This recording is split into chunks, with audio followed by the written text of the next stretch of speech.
we need a very target revision of the treaty. The Lisbon Treaty was negotiated before the financial crisis in 2007.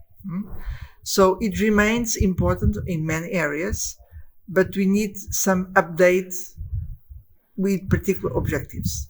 First of all, I would say because of enlargement, because we consider that enlargement is now a top priority for the European Union. We need to conduct enlargement. This is a moral imperative. This is a geostrategic top priority, in fact. And this involves, first of all, the Western Balkans, which we have been waiting for long.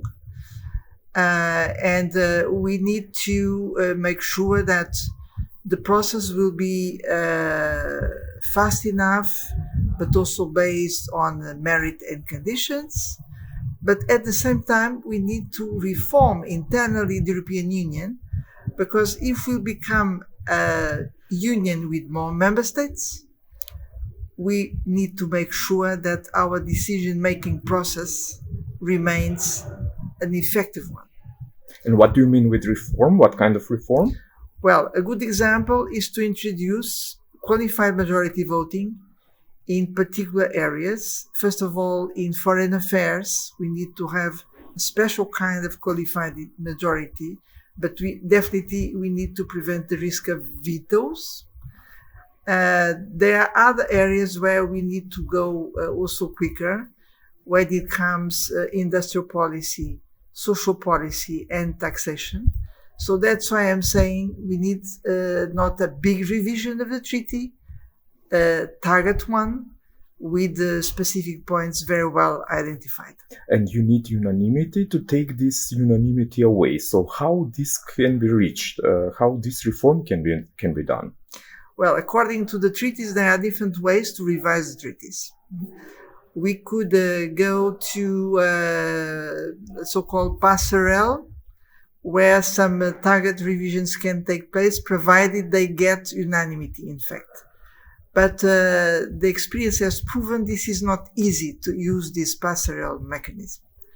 Another possibility is to do exactly the same thing we have done to prepare the Lisbon Treaty, meaning a convention, which from my viewpoint should be based on a very precise mandate, limited mandate, but it can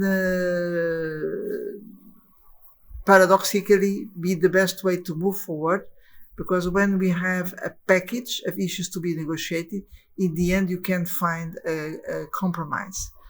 Nevertheless, let me also underline that a convention is composed by representatives of the European institutions and member states selected on purpose to revise the treaties, and then must be followed by an agreement involving member states as such. So is a complex process, but we have done it in the past. And now we have a starting point, which is a report from the European Parliament. And we need to have the reaction coming from the European Council. So this is the point we are in the process. Let me also remind that 4 years ago, we ran something very interesting as a participatory experience in Europe, which was the Conference on the Future of Europe, which also concluded that some target revisions of the treaty are necessary. So citizens involved in this conference also came to the same conclusion. Now, I think problems of the past history are not that relevant, I believe, because we need to pay attention to this. But basically, the Copenhagen criteria are the crucial ones. And let me also underline that enlargement will probably be conducted with a different approach. Because you would not go to a negotiating of the acquis communautaire for several years, and in the end you need to go to a final decision on whether accepting this country as a new member.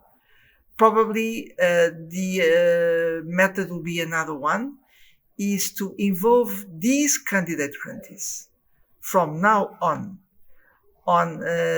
different European policies, preparing them to be full members, but involving them in different European networks for energy, for digital, for exchange in even education, culture, and research, and really preparing them step by step.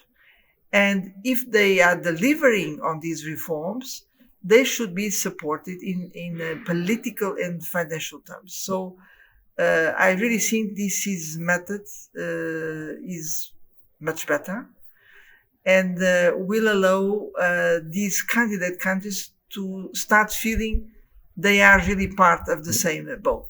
Yes, thank you very much.